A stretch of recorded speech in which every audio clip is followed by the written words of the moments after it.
Okay guys, can everyone hear me okay? Let's go ahead and get started. My name is Christy Thompson and I'm the Marketing Director here at BIS Technology Group. Today's webinar is going to be on the dark web, which I know we had a lot of people questioning it, concerned about it, and it's definitely something to be concerned about. So I'm going to go ahead and introduce our speaker. Most of you probably already know, but Phillip Long, he's the CEO of BIS Technology Group. He's a local entrepreneur and technologist on the Gulf Coast. He also owns 4 other businesses, I believe. Real estate, he's also the owner of Veritas Consulting, BIS Designs, and BIS Office Systems. For those of you who don't know, Phillip has just obtained his Certified Information Systems Security Professional, and this is actually backed by the Department of Defense. So this is something they like their people to also get trained on as when it comes to security. So I'm going to pass this on to Phillip. All right. Well, thank you, Christy, and I appreciate all of you taking time out of your day to spend with us. And we really want to kind of get straight to the meat of the matter. We want to be a giver, if you will, and kind of help local businesses figure out ways to protect themselves. So I'm going to try to contain this to 30 minutes. And I really want to focus on your feedback after we're finished. We're going to have an email for you to respond. And for those of you who stay on till the end, we're going to be offering a special gift that's going to be really worth having. So to kind of get started, I want to talk, of course, about what is the dark web. Most people, they think of the web and they think of, whatever comes up in your Google Chrome. And in one regard, that's true. But there's really 3 parts to the web. There is what's called the surface web. And that is where you do go to Google and you search something. There's no security, there's no password needed. It's just access to that to a web portal. And really only about 4% of the web consists of surface web. And that's free information open to the public with no type of security on it whatsoever. Then you have what is called the deep web. And in that, there's about 90% of the web is deep web. And that is things such as your Facebook page, because in order to access your Facebook page, you have to put in your credentials. Another one would be your banking account, your where you house your IRAs or your investments, or a lot of companies have an intranet, or maybe your software that runs your company is cloud-based. Those are all going to be pieces of what is called the deep web. And of course, it's 500 times larger than the surface web. And then we have, of course, what the topic of the day is the dark web. And with that, it makes up only about 6% of the intranet. Kind of just reiterating what I said there, and that is, that's Google. We use it all the time, and then oftentimes it'll take us to a place where we may want to put in our credentials to get further. Online banking would be called the deep web, or possibly called the invisible web oftentimes, that is secured behind credentials. And then the dark web, and of course that's where all of the malicious types of activity. I really would not encourage anyone to go there. It's not difficult. You could read a forum and you could very quickly find a way to get on the dark web. I would not do it on your regular. If you were going to do it, I would not do it on a standard workstation. I would get a burner machine, if you will, something that you could basically format and reload when you're done, because there's a lot of malicious activity that happens out there. So what is the dark web? Ultimately, you have to have a specialized piece of software. If you guys have been around the internet a long time ago, you would buy an operating system and it didn't come with Internet Explorer. It didn't come with a browser. You had to actually get, and Netscape was one of the first ones, and you actually had to purchase Netscape in order to access the internet. Well, in a lot of ways, that is the way it is. There's a tool out there that is configured for this use, and it's a different type of browser that allows you to give access to the dark web. It also allows for anonymous communication, and it's doing a proxy so that people can't track their way back to where you are. It's basically taking your traffic and putting it out on the internet in another location so that it can be done. It's not only encrypted, but it's also proxied to where that traffic is coming up in another area. And it works extremely well in that things done on the dark web are completely anonymous. So it's a very obscure way to do internet traffic. Now, using this type of browser, you're not able to go to your normal sites. There's people who host sites on the dark web, and that is the type of material that you see on the dark web. So it's important to kind of, when you go there, there's a limited amount of information there, and in a lot of ways, it's bad. One of the big ways that we all know about is, Edward Snowden and, his whistleblowing tactics that he has used, and he uses the dark web to publish this material. This is where people get the material from. He posts it out online, and then people are he's able to anonymously put it out there where they can't track where he is, and then people are able to anonymously gather this information. So it's really an environment that is completely anonymous. No one knows anyone, and the monetary units that are used are a form of cryptocurrency, like we think of Bitcoin as being the predominant one. So the money is also an anonymous form of money that is transpires on this network. And what's out there is it's mainly criminal activity. There are some legitimate companies that are putting information out there, like Facebook has just launched their site in the dark web. And it's funny how the world works. We have this group of people who don't want the government or anybody for that matter tracking them. So they're attracted to this type of medium or this environment because it's anonymous, and you're able to go out and do things without fear of having anyone track you. And it's funny, my sister still uses a flip phone, and the reason she does is because she doesn't want anyone to track her. And the reality is, she's one of the most honest, lifestyle, conservative lifestyle people I know, but yet she doesn't want people to track her just because she doesn't want people to track her. And in a lot of ways, what's going on is you have this group like that who doesn't want to be tracked, and then you have this other group who's using this platform that is made in order to do things like sell drugs, all types of survival guides and guides that are actually, and we're going to talk more about these guides that you can purchase out there.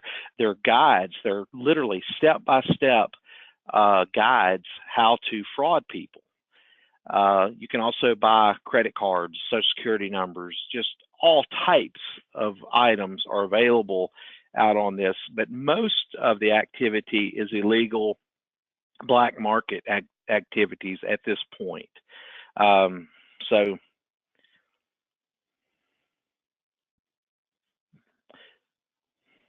moving on here. Let's talk about the cost of some of these personal items that are being sold out on the dark web. a credit card with track data, and track data is basically the information that's going to come off that chip. It's going to have the not only the credit card numbers, but it's going to have the the secret code. It's going to have the expiration date, the zip code, so that type of information. A good credit card is worth about $12, and that has declined greatly as the banking industry has gotten so much better at detecting fraud. A credit card is not going to last that long in today's environment. So in one way, the good guys are at least combating that battle and stifling the value of stealing a credit card.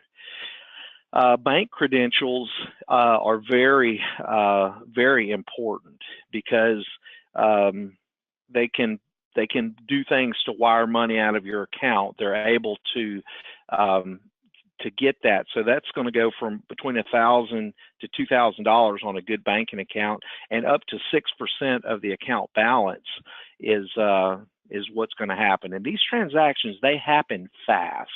There's entities out there that are selling this stuff, and there's buyers out there that are buying this stuff, and this data is changing rapidly. Some other things is, Social Security numbers. $100 to $300 would be not so much for yours, but one that was faked. One that is a good fraudulent copy of a Social Security number is worth $100 to $300. A fraudulent driver's license, between $100 and $150. A good fraudulent passport is $1,000 to $2,000. And what they're doing is they're capturing this information from people and then taking their information and putting other people's pictures on it. And it's a service that is available out on the dark web. I spoke about this earlier about these fraud guides. And these fraud guides can be used to scam or to defraud individuals or businesses. And they sell from anywhere from $1 to $1,000. And literally, I have a couple of these that I've been able to obtain, and they are a step-by-step. It's basically fraud for dummies. And they will walk you through a step-by-step process in order to take information to show you how to fraud people, all the ways from email scams to actual in-person scams. I mean, you name it. There is a fraud guideline out there, checklist, that can be purchased for anywhere from $1 to $1,000. And the reason that they do this is because it works. And it's a way that these guys make money. And I think it's important for us to understand, the power that people have to work for good, to go out and earn a living. The bad guys, the bad actors, have that same desire, and they will use this fraudulent activity in this platform in order to steal from us. I would be amiss if I didn't mention ransomware, because a lot of the guides are they're means by which you can have a successful delivery of a file that will encrypt your data, so that then they can have you pay them in Bitcoin. It is the most prolific and the money makingest virus or scam that has ever been created up to this point, and so much so that there is 6,000 new threats being born every hour of every day. And what they're doing is they're changing the delivery method just enough to beat the filters for a very short period of time, and then they'll change it and they'll dump out a bunch more, let's say, emails, because it is the most widely used vehicle in 2017. Ransomware types have tripled last year. Ransomware messages up 6,000% last year. Email phishing is the #1 vehicle that they're using to deliver this type of code. The USA is the #1 target, and 2 out of 5 small businesses report attacks yearly. Now, that is what is reported. And being in this industry for a long time, there's a lot of things that go unreported. So that number is going to be, it's going to happen, probably 30-40% of the to businesses, and multiple times to businesses who aren't doing their due diligence in protecting themselves. So it's a real threat. And I have another slide deck where I really talk a lot about this. And a good ransomware attack with even a decent file and folder backup where you have the data, you're looking to be down 2 to 4 business days in order to get yourself back in position to be back at work. So it's not only is it inconvenient, but it's expensive, even if you don't have to pay the ransom. If for instance, you have a great backup. So very important to protect yourself. Hey, Philip, before we move on, we had a question come in through the chat. Is there any Sure. difference between the regular Facebook and Facebook on the dark web? I have not actually been out there. I just read that. I've been on the dark web, but I have not seen, this is a new occurrence, and I haven't been out there recently to see if I haven't seen the Facebook site on the dark web yet. I really don't know. I would suspect it's going to be very much the same. It's just going to be published out there. That would be my suspicion, but I have not confirmed that. I don't go there a lot because, quite frankly, I wanted to go there just to do it. But I'll tell you, I wouldn't go there. There is a lot of really, child pornography. I didn't mention that earlier, but it is rampant. And you will see things that you will never unsee. So I don't recommend it. And I don't think, in my personal belief, that Facebook or some of these other people, I believe that there's going to be so much bad out there that people are not going to, they're not going to necessarily use that medium unless they can segregate it in such a way to where where you're going. Whereas when you're on the dark web, it's a rudimentary thing, and you kind of bounce in and bounce out of things, and you don't know. It's not like Google where you get the big description of what you're fixing to go into. It's a bit more, it's a bit more vague. It's rudimentary. So to answer the question, I haven't seen it, but I would suspect it's going to be the same. Yeah, I know I read too that it's used by countries that block Facebook as well. So certain areas, block Facebook, and some of the people will go on the dark web to access it through there as well. Yeah, that's another great point, Christy, and one that again, everything has a good potential and it has a bad potential, but a lot of these countries like North Korea, if someone had access to this, they could actually get out of the country.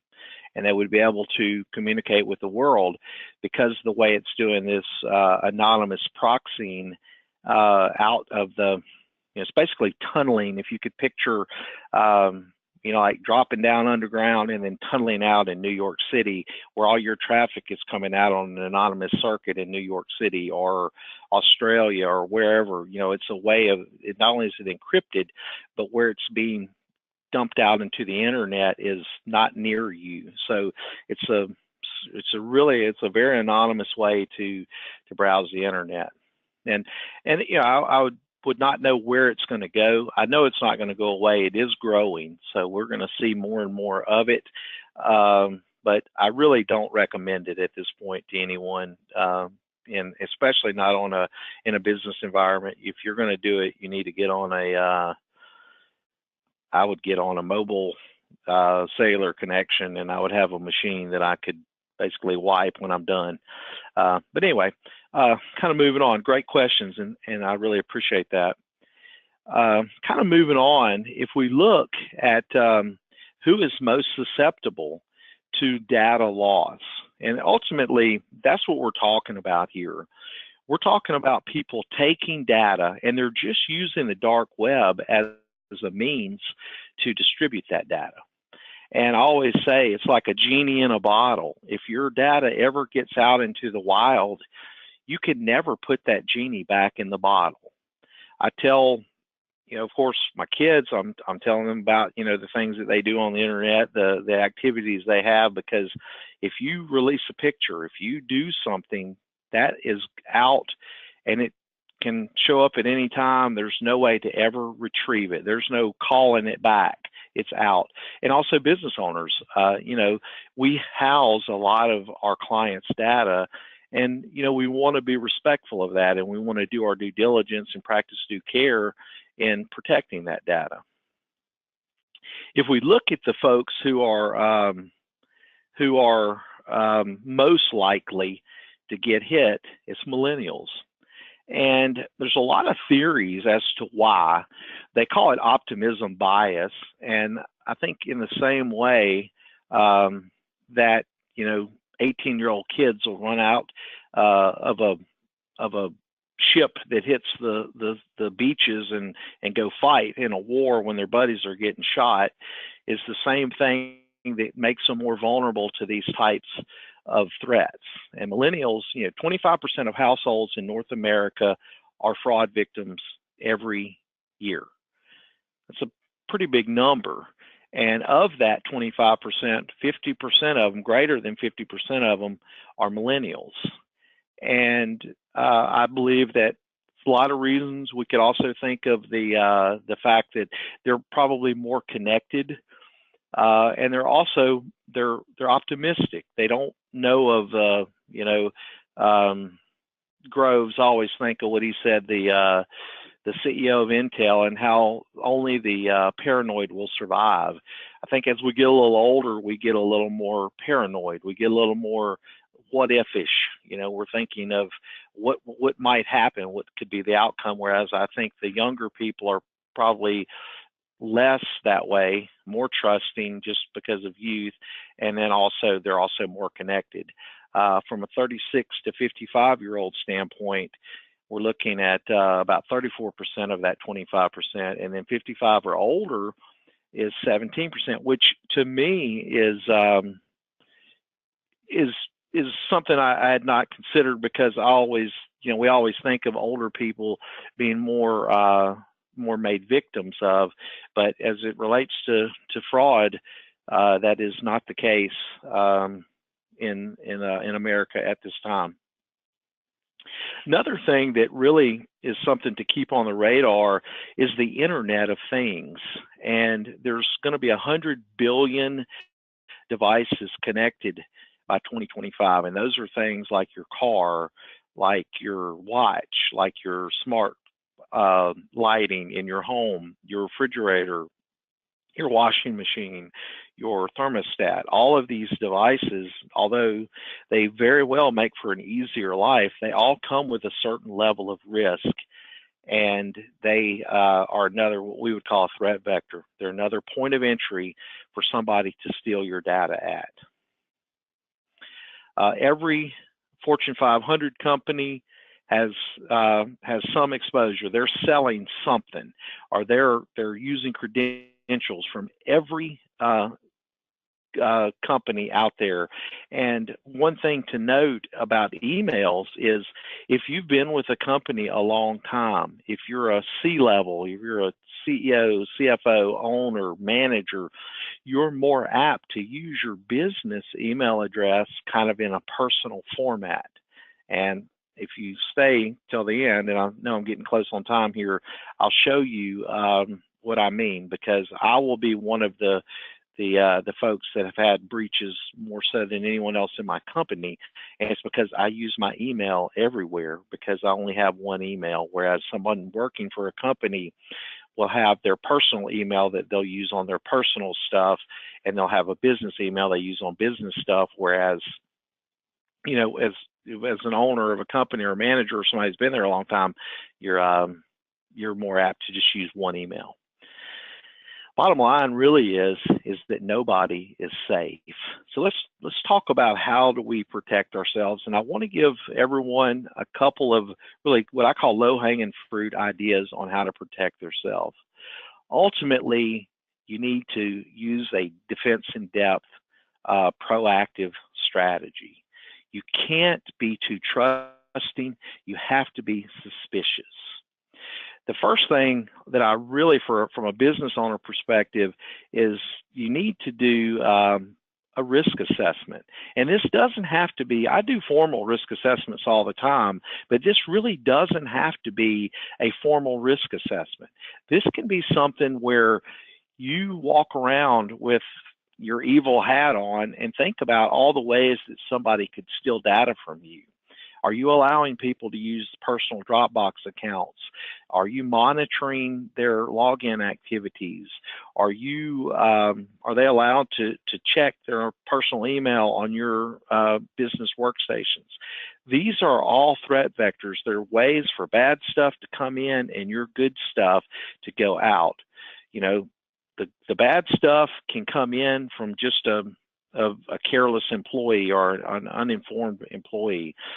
A bad employee could literally be, and I've seen it, they can be stealing your data from you and then using it against you, or basically starting a business with the work of your the sweat of your work. You really need to know where your data is. A lot of people don't think about it. What's being texted around? What's on these mobile devices? Can I walk in your office and stick a USB hard drive into a machine and copy files? Is that's what's going on? You need to know where your data is, and then really make a plan. And it can be a simple plan. It doesn't have to be a huge, complex plan, because we want to lower our risk. And I like the screen here where we have our risk level at minimum versus maximum. You notice there's no zero on the dial. There will always be a level of risk in today's world. I never see that going away. I believe that there will always be evil in the world, and we'll always be defending it. It's about really being strategic, being proactive, and being smart. Another way is you want to have security training. And my slide kind of went off the side there. I apologize. But security training for your employees, that is the number one most overlooked. And it needs to be kind of like this. I want to keep it kind of light. I want to keep it kind of short, just to keep people aware. Talk to them about what a phishing scam is. Talk to them about how to manage passwords, and talk to them about even personal security, about being aware of your surroundings. And those are things that need to be done on a ongoing basis. IBM did a really big study, I believe it was in 2015, and they determined that 95% of successful breaches that had happened over the previous 3 years were people related. The bad actors, and if you read the guides that they're producing, they're figuring out how to ways to con con people. It's not about the brute force attack as much as it is the attack against people, social attacks, trying to build trust and all those type things. Another thing is from a technology and IT perspective, you really want a multi-layered security strategy. I am really surprised. A lot of times I go to businesses and I see that their only strategy is that they've got some form of antivirus on their workstation. And if that's the way that you're running your organization, you're one of those people that skews the numbers for the other people, and that you will be breached multiple times over a 5-year period versus, some people, they never get breached. And then we see others and they get breached, multiple times. And it's because you really can't do it with one line of defense. I go through a kind of an elaborate story sometimes, and I won't do it here, but basically what you're allowing somebody to do is come to your bedroom door. They've broken in the gate outside. They've scaled the fence. They've crossed the moat. They're in the front door, and they're already there beating on the bedroom door. And if that's your only line of defense, when they get you quick, and they get you good. So you really want to have a layered, a multi-layered series for defense. We can talk about that offline. Okay. You want to be monitoring the dark web, and that's the special offer for everyone today. If you, and it'll have an email here that you can send an email to, and if you send your email to us, I will do a free basic dark web assessment. All I need is your domain name, and I will do a free assessment, and we'll see how many places that your company's emails, all of your employees, have been breached. And you really need to be monitoring the dark web. There's several ways to do it. We have a service to do it. I'm a kind of a fan of the ID Shield. I believe that it's probably the most effective, but you need to have something that is doing some form of proactive monitoring of your credentials. And again, we can talk more offline because I want to keep this, kind of a brief, but this is so important because it's not a matter of if, it's going to be a matter of when. And I'm sure every one of us has had a credit card stolen. They've had, things happen, the Experian breach, the LinkedIn breach, the Target breach. We've all had it happen. So it's not a matter of if, it's a matter of when. And I think that you need to have protective countermeasures in place so that you know about it fast, and even that you have measures that maybe even then can prevent it. All right, so we're going to open it up for questions, and if you want to have a dark web scan on your domain, if you will simply email your domain name to events@askbis.com, and I will be happy to do that and return a report back to you that shows all of your emails that are on your account that have been breached. Very enlightening. I think you'll be totally amazed because I have not run one yet that did not return results. So I guess we'll open it up for questions. If y'all have questions, you can type them in the chat box and Christy will read them out. Yes, and just one more thing to add, this webinar has been recorded, so we'll send out a recording afterward. I recommend sharing this with your friends, your family members, because it's happening everywhere. And this is key information. A lot of people are in the dark about the dark web. So send this out, help a person out, and I'll send it out tomorrow morning. So I know we had some questions here. Let me pull them up. Okay, we get a lot of bogus emails on different items which could pertain to our business, but do not want to access anything. Is there a way to ensure they are scams? Sure. There's a lot of identifiers that you can see on email. They do make it very difficult. And I tell you, the most difficult to me personally is when I see something come in on my cell phone. When I'm on my computer, you can highlight over the from address, and this is off the record, but a long time ago we used to mess around with our coworkers, and we'd send email from irs.gov, and my point in that is that I can spoof my from address to say anything I would like, and as you get more out there on the web, and if you're in a C-level position, you'll find that I get emails that say they're from my mother, and it'll have my mother's name as far as the from address. And it's really, when you go and highlight over it, it actually is coming from somebody in China or Russia.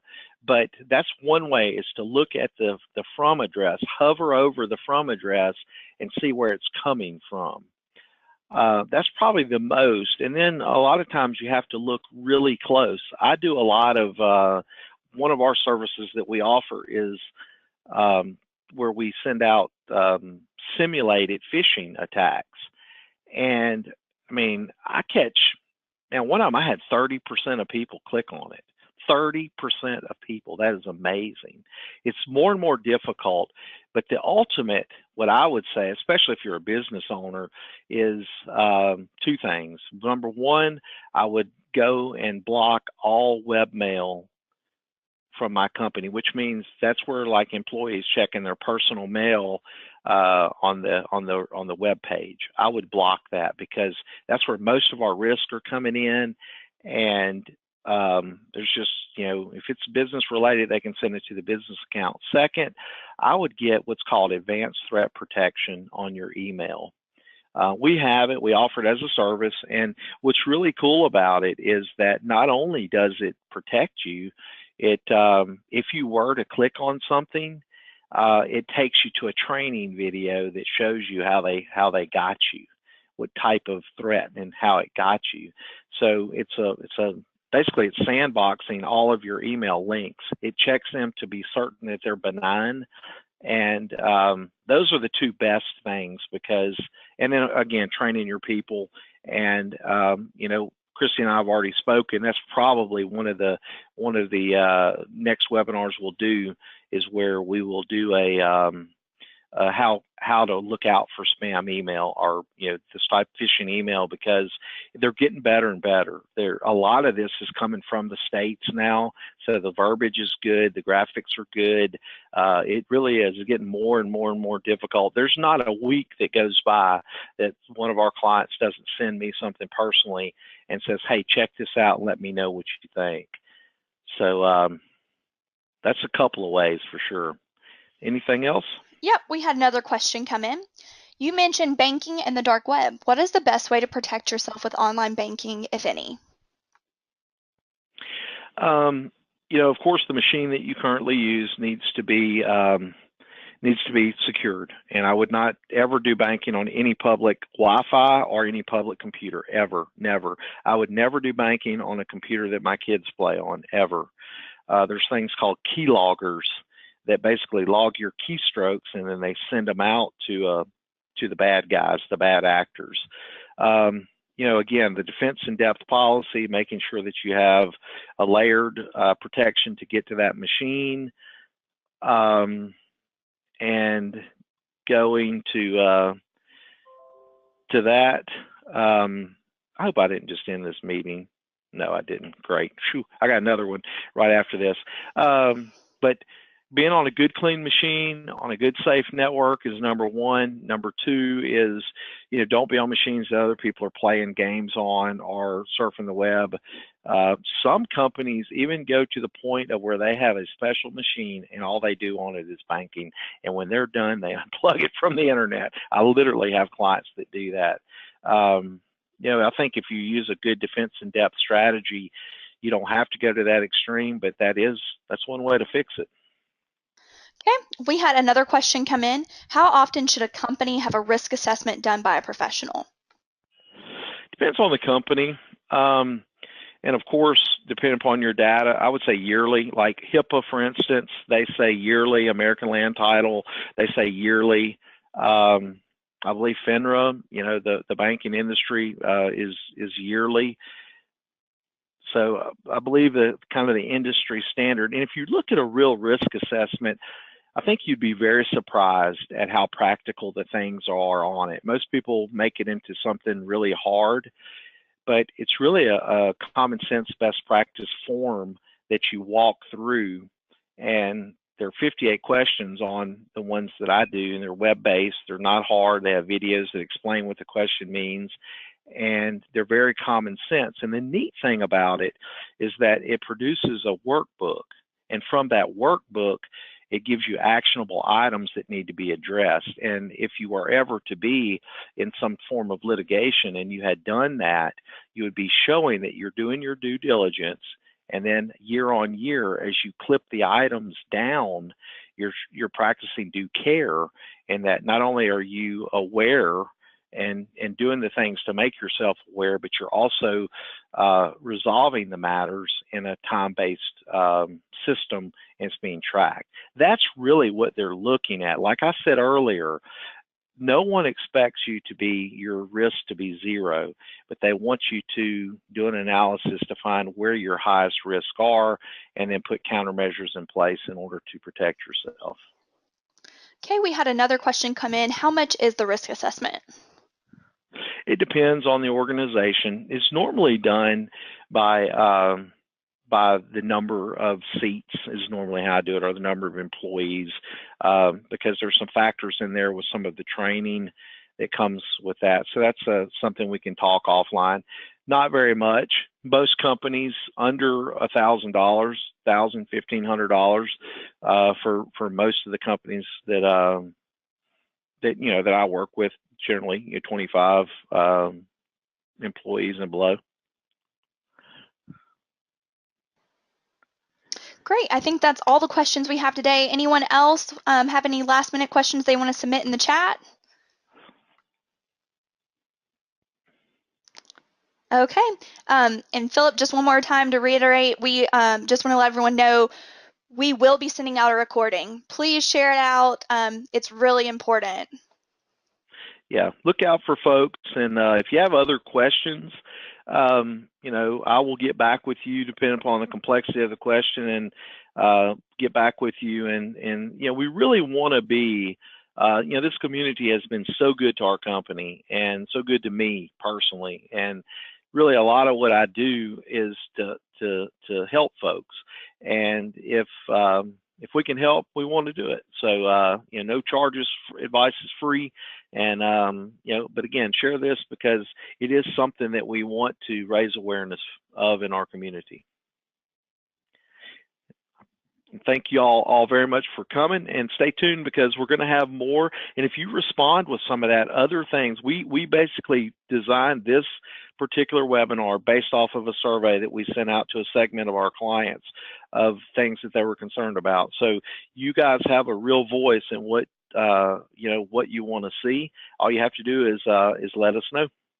So thank y'all for coming, and have a great afternoon.